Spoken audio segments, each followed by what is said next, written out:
Hello and welcome back to our tutorial series on Crusader Kings 2. I'm your host Imperialis, and we are rejoining King Domhnall as we attempt to unite the south of Ireland under his rule and move up and become the King of Ireland.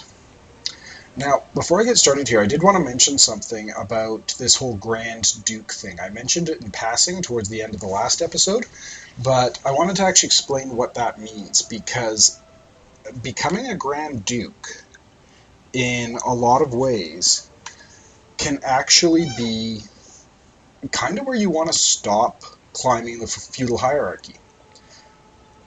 What a Grand Duke is it's somebody who controls more than one duchy and is independent. So because I control the Petty Kingdom of Tara and the Duchy of Munster, I'm considered to be a Grand Duke. Now, the cool thing about being a duke is there is no limit to the number of duchies that I can personally control.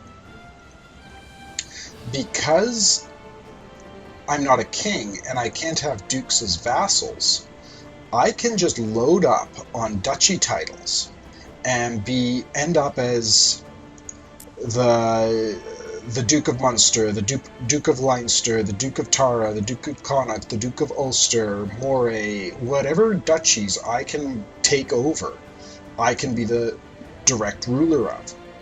Now, if I make the jump to king and become King of Ireland, then I'm only allowed to have 2 duchies before you run into a problem similar to exceeding to your domain size.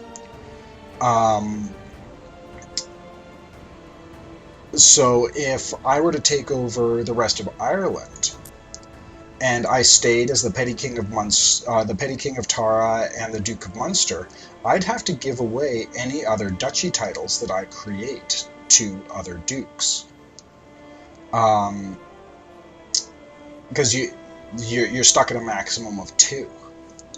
So it can be a perfectly valid strategy to stay as a Grand Duke and not make the jump to being a king. I'm still going to do it though, because that's kind of what this series is all about. And in all honesty, I think it seems like playing as a Grand Duke and conquering the world as a Duke seems like a very gamey way to play. So I'm going to stick with the original plan of becoming King of Ireland.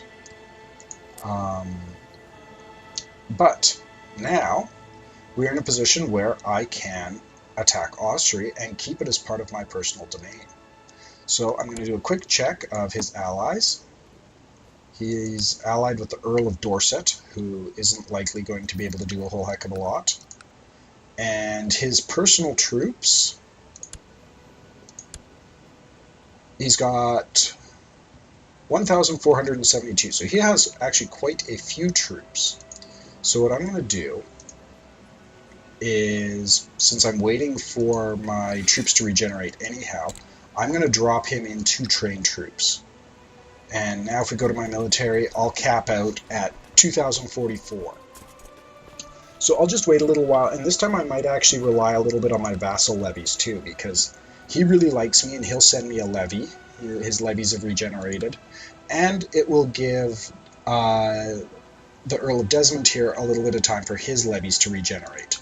I'm not going to get any troops from Earl Brian. That's just sort of a given. He hates me with the burning passion of 1,000 fiery suns. Now, the other interesting thing here is, and you remember how I was saying at the very beginning, there have been quite a few updates to the game since it first came out. And if you remember when I was trying to educate my 2nd or 3rd daughter, how I wasn't able to do that. Or I was trying to pick up another person to educate for me to educate, and I wasn't able to do that. That's because I actually dug through the patch notes, and there was a patch that limited any single character, to only educating 2 children at a time. So what I'm going to do, because there is another character that I want to educate, and that is the son of Earl Brian. He hates me right now, but I also just beat him up in a war. And if I can get to the point that I can educate his son, who's 7 years old and currently not being educated by anybody else, I can make his son significantly more loyal to me than dear old dad. So that's what we're going to do. But in order to do that, I need to get rid of one of the kids that I'm educating. I don't want to stop educating my son, because I really want to be able to continue to educate my heir, but I can stop educating my daughter. So we'll go into diplomacy here, educate child, and I'm not overly concerned about her turning out terribly or anything like that, because she's already 14. So she'll become an adult in another 2 years, and she already likes me, so I'm not, and her traits have turned out okay for the most part, so I'm just going to, I'm going to send her off to be educated by somebody else. And she ought to do. I'm wondering if I can get somebody with a good stewardship, though. Oh, yeah, my steward. He'd do okay. Gregarious, diligent, temperate, ambitious. All decent traits for her to have. So we'll send him off to be educated by him, or her off to be educated by him. So now you see I only have the one ward. And that means, if I go down here, educate child, I say, I want to educate your son and heir. He'll say yes, because I am his liege, and he kind of has to do what I tell him to. So we'll do that, and I will then get to educate Brian, and he's only 7 years old, so he's young and impressionable and can be taught that, hey, King Domhnall's actually pretty awesome. That whole the cruel thing, well, that's just rumor. So we'll do that. And the last thing we want to do, oh no, we don't want to declare war yet. We want to let our levies regenerate a bit.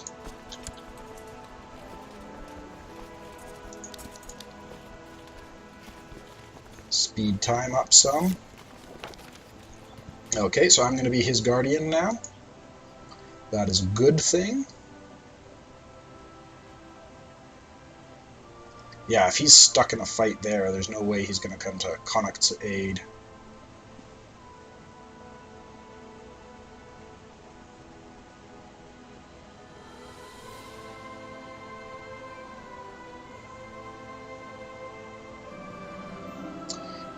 Donchad seems impulsive and unable to tell right from wrong. What should I do with my wayward son?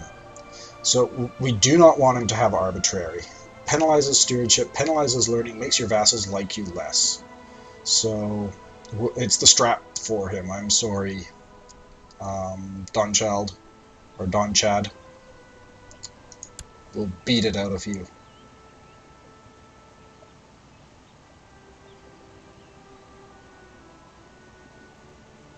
Who are you fighting? You're fighting a whole bunch of people. This is why sometimes alliances can get you into trouble. Still think it was a really smart move for me to turn down joining his war. Oh.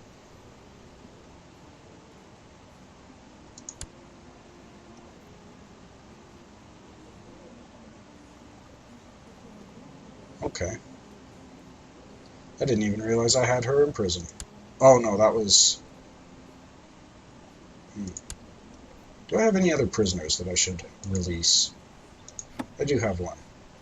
Okay. Release from prison. We'll let you go.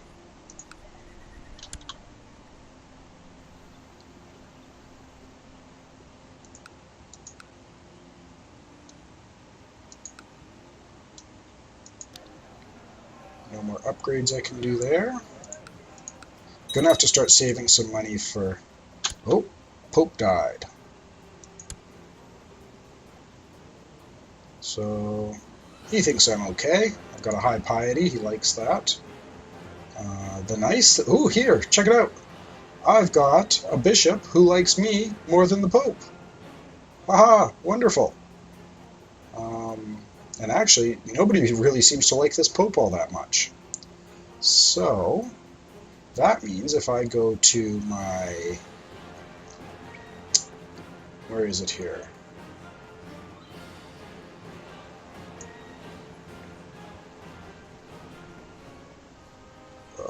What am I looking for?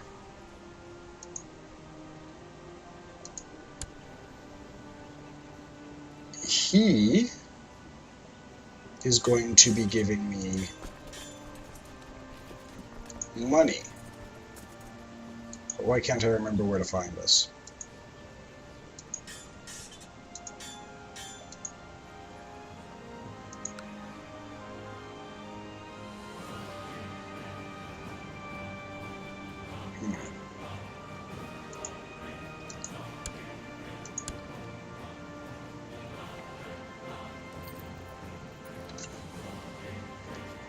Oh, there it does say paying to the liege $251 per year.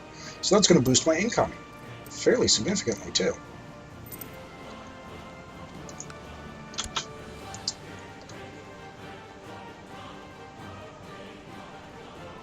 Connacht keeps raising troops to go throw into the meat grinder that is Gwyned's war with freaking everybody. Gwent. I have no idea what that is. Scotland. Oh. It's another Irish or Welsh country.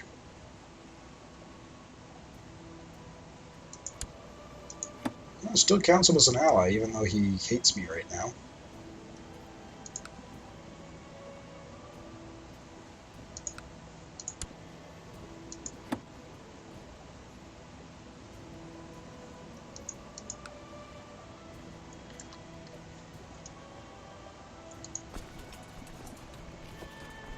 Almost there with the levies.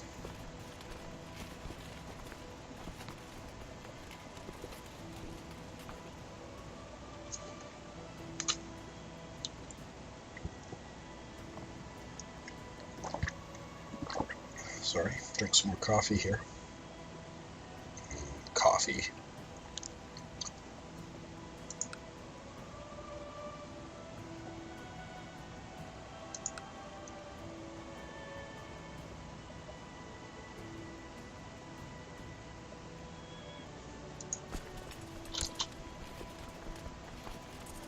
Okay, 1965, that's close enough. So, one other thing here too is if you look at him, you notice how he has an ally. However, the color here is red. That means that he cannot call him into war. If we go here, click on him, and then click on diplomatic relations, and click on him, you'll see he can't actually call anybody into war. Oh, interesting. Scotland's excommunicated as well. That's funny.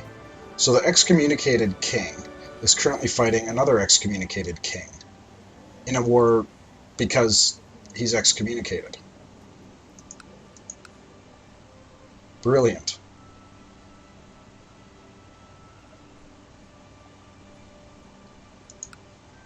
Oh, and England's attacking Scotland because they're excommunicated. So the whole of England is sort of fighting each other right now. That's fantastic. Lets me do what I need to do, which is declare war on Austria. And then we'll raise my levies. Have them all meet up in Kildare here first.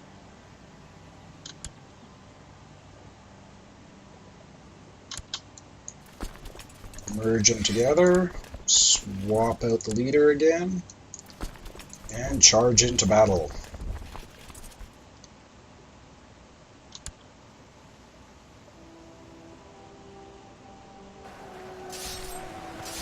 So again, his... Oh, my mom just died. Age 57, she had a good run. I mean, it is the Middle Ages. And we're stomping that army. Oh, that's fantastic. I don't even need to besiege the province. I managed to capture the Earl of Ossory. So he's in prison now, and that means we have a 100% war score right off the bat. So we will enforce our demands.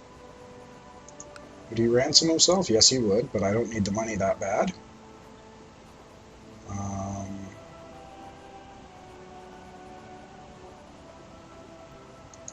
We want to offer peace, not ransoming. So we'll send that. Ta-da! So I've now become the Earl of Ossory as well, and now you can see I'm back up to my full domain size.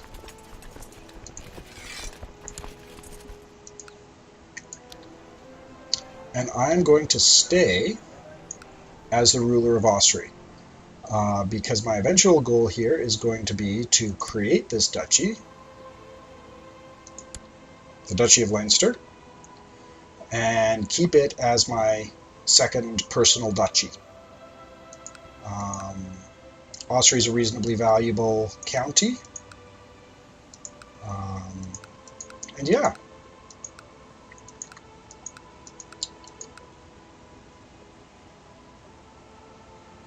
So that is done. Now you'll also notice here, I can create the Kingdom of Ireland. However, I do need to save up 274 gold. So now it's just a matter, though, of waiting for that gold to tick in, and then we'll be good.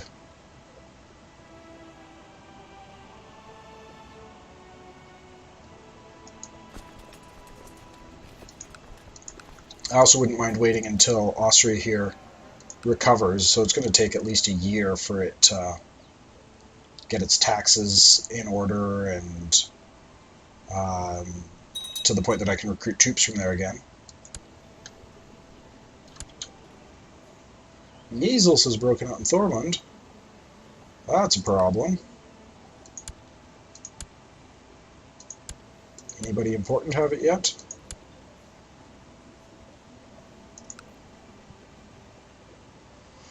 Okay, so measles isn't as bad as smallpox, but it's still not fun, and it can do a lot of damage, especially to kids. So, hopefully...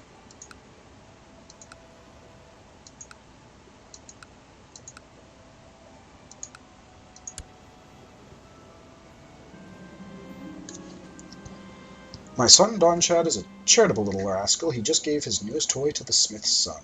He's turning out well. Gains the trait charitable. Praise him publicly, and other people like him less. Might gain a little bit of prestige. Thank God for his virtues. Chance he could get greedy. And charity is for naive weaklings. 50% chance that he gets greedy, 40% chance he gets charitable, 10% of no effect. Charitable's not bad. Increases diplomacy significantly, makes the church like you more. Greedy, though, gives you a national tax modifier of 10. Overall, I would rather he have a good diplomacy, because he's going to have, like, especially these Northern Irish counts, when I become king, they're going to be a little bit on the rebellious side. So we'll give him charitable. Increasing that diplomacy is going to be really important for him.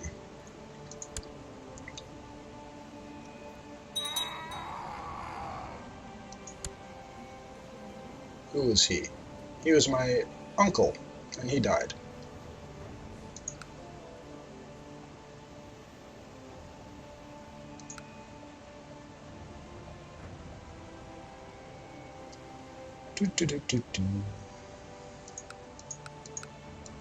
Gosh, he's at war with a lot of people. Conflicting rewards for the throne of... Okay, so my uncle, who doesn't like me, just became a scholarly theologian. He'd make a good priest. Eh, Agnes? I think we should do that. spite of your wonderful mustache. So Agnes McDermott. Let's start appointing some successors here. There you are, Agnes McDermott. Ta-da!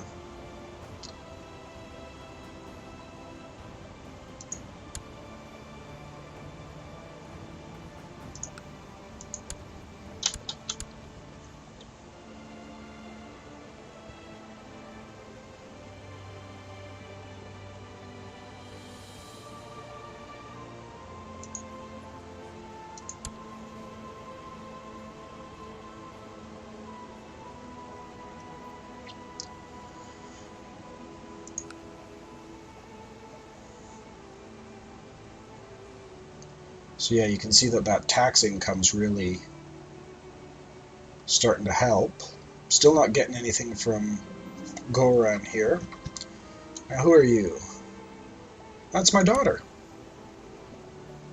Okay, so now we should get a message saying that the betrothed can marry.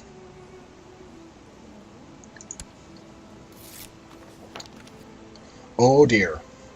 My king, the more I study the Lollard religion, the more I feel compelled to embrace it and show you the wisdom that lies within these texts. I have sent you excerpts from the most interesting parts. I urge you to follow my example and embrace the Lollard religion. Okay, so we have a heresy breaking out in the form of my court chaplain, who is my guy with the learning of 21. So he's a heretic, which is never a good thing.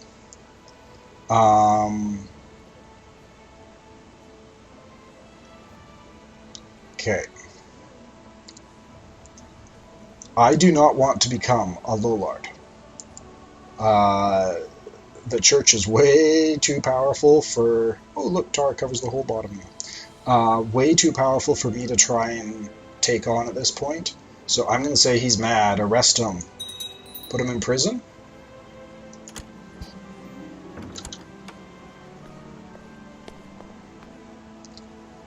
Okay. So now I need to replace my court chaplain, but before I do that, I'm going to see... Demand his religious conversion. So he's my prisoner right now, and if I demand his conversion, he'll be released. And he really, really wants to sleep with that courtier. No, it is still not appropriate.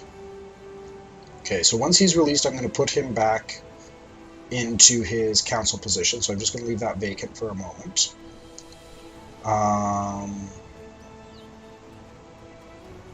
And then we've got this message about the arranged matrilineal marriage. Prince Naz of Denmark. That should be who she's betrothed to. Prince Naz of Denmark, yes. So they'll marry matrilineally, which means that he will join my court and my dynasty rather than the other way around. Basically, he'll take her name.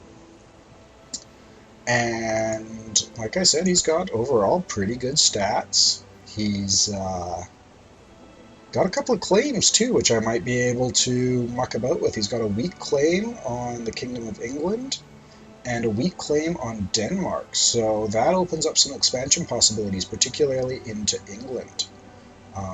So we'll accept that. Now you see, he is in my kingdom.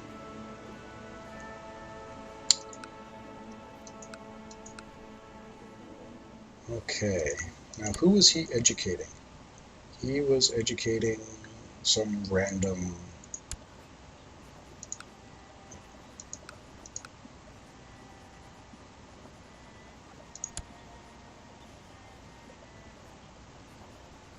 Stewardship of 22, wow.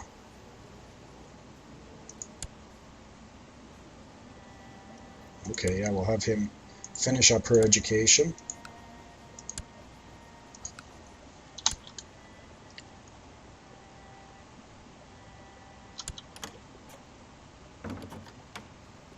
A call to arms has been received.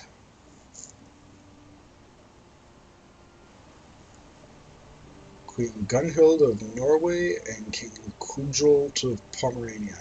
Okay, I'm going to accept this because I want to keep him happy with me. But first, he can raise 7,000 troops. How much can... Oh, she's got a big mess going on over here. I think he might be winning this war.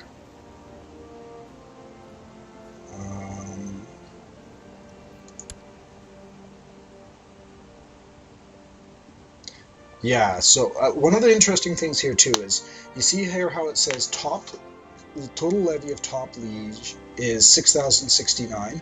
Current levy of top liege is 1,448. So that means that theoretically she can raise 6,000 troops, but right now she can raise 1,400 troops, which, judging by the way that Norway looks right now, she probably has all 1,400 raised, and the war is not going well for her. So I'm going to just going to quickly check Pomerania here. That's Pomerania there. Check him out.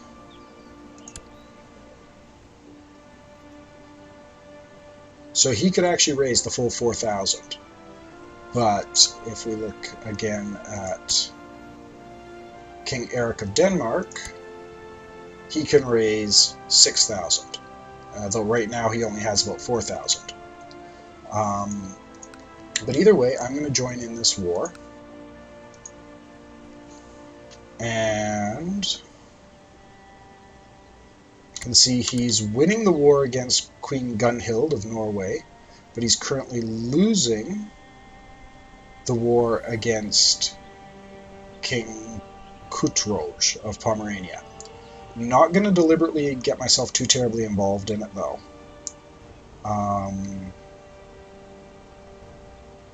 Just because right now, even if I were to raise all of my troops, I don't even have 2,000. I'd have a heck of a time taking on an army of 4,000. So we're just going to let this war kind of run its course. I mean, I'm sorry, I know we just went and got our kids married off, but I'm sure somebody else will be along to help you out. And now, can I put him back?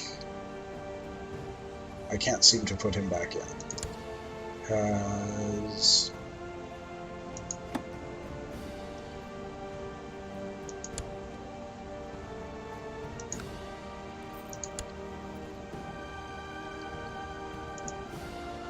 So he's still my prisoner, he's still considering the religious conversion.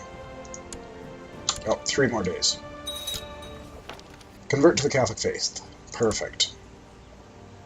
So we'll appoint him back in as my court chaplain, and see, he likes me again.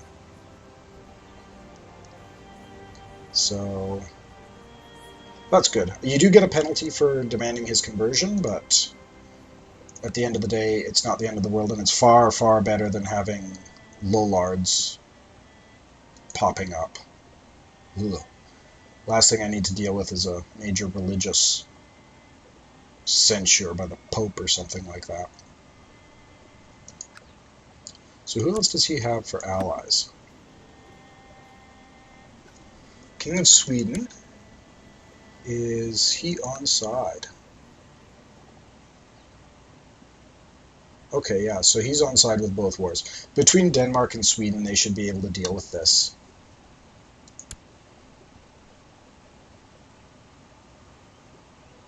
If I see them start to make some gains, I might go and help out with sieging or something like that, just for some prestige. I mean, I suppose... Let's see here.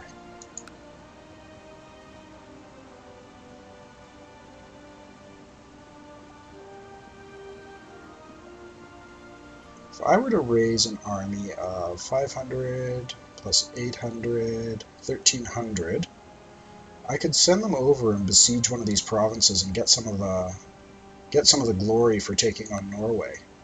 That might not be a bad idea.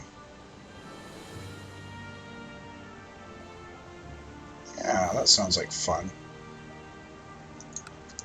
Just for something to do while we're waiting on this little bit more money that we need. So,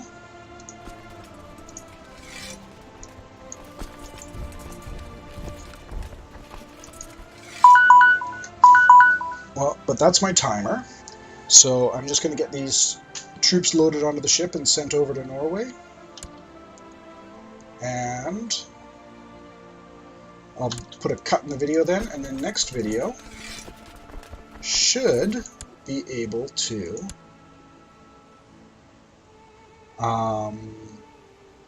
actually take on the Kingdom of Ireland. Okay, so back to the boats here. Now you notice I have 1,900 troops, but only 17 boats. Each ship can transport 100 troops, so I can't fit them all on those ships. So what I'm going to do is just raise a couple more and send them into Dublin as well.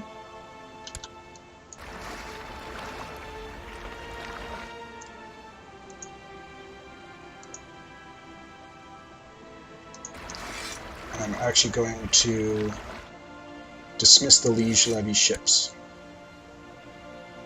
Oh, that won't quite give me enough.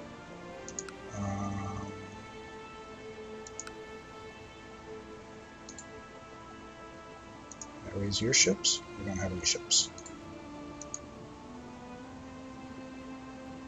Okay, I guess we'll just raise all of my ships from that county. I would have had 19 ships, but few too many troops there to fit them all on. So we'll merge those guys up, and then there's a button here that says Embark Army. So we'll load them onto the ship, and then off we go to Norway.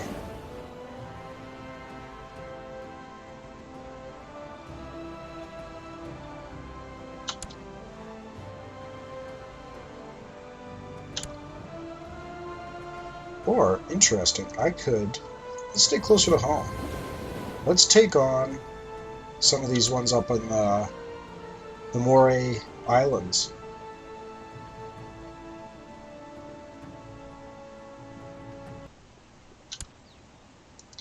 And then to unload the army, you just select it like you select your ships, click on the army, right-click where you want them to land.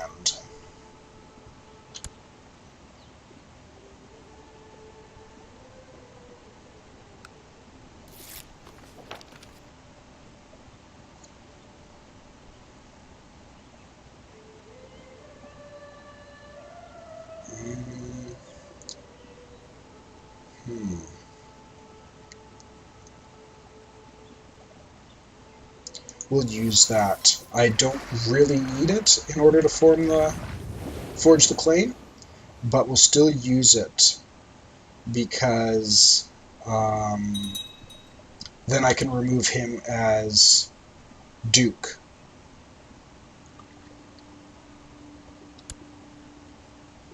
And then I'm going to disband the fleet because fleets are very expensive to keep floating.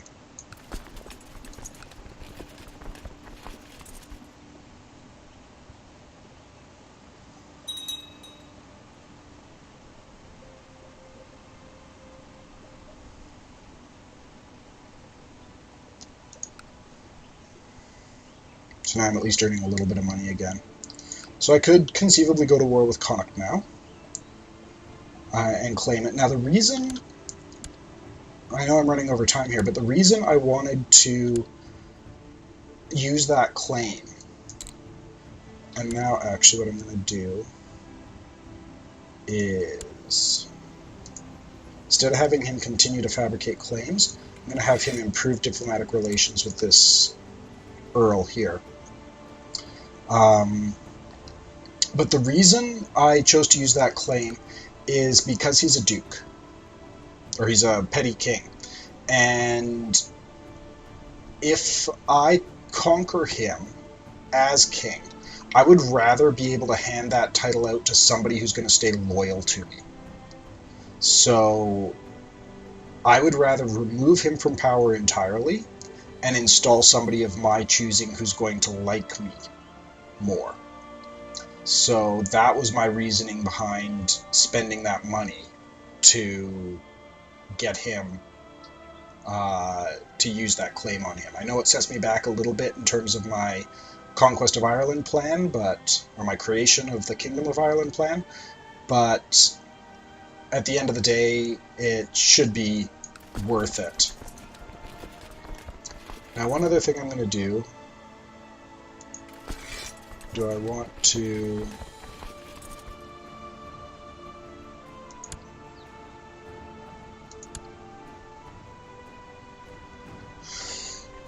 Hmm... 594 in that army, 436 in that army. And how many defenders are there here?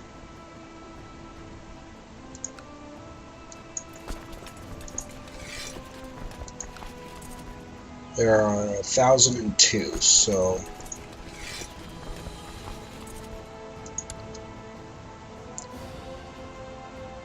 we'll select that unit. Send them back to Dublin. Now they can walk there because there's the land bridge. Just saving, again, how much money I'm spending on this war. I don't want to spend a fortune sending great stacks of troops into...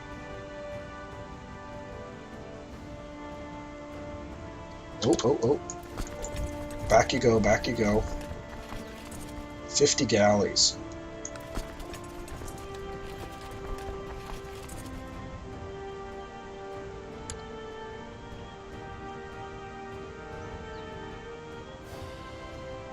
Oh, that's Denmark. Okay, good.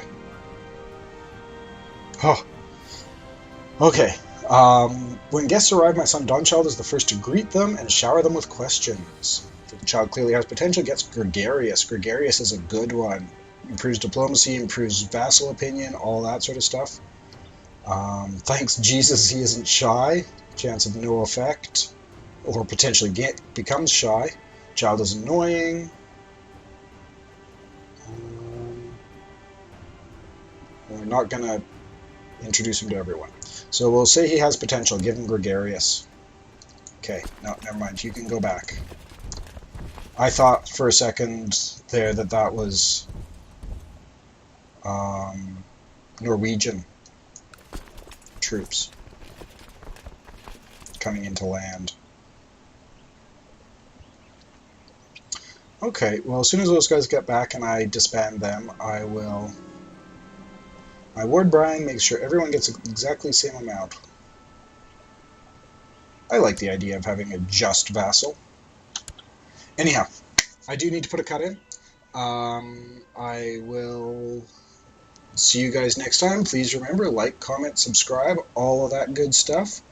And we will see you next time and bring this war with Queen Gunhild to its conclusion and watch them apparently get smacked around by the Pomeranians a little bit.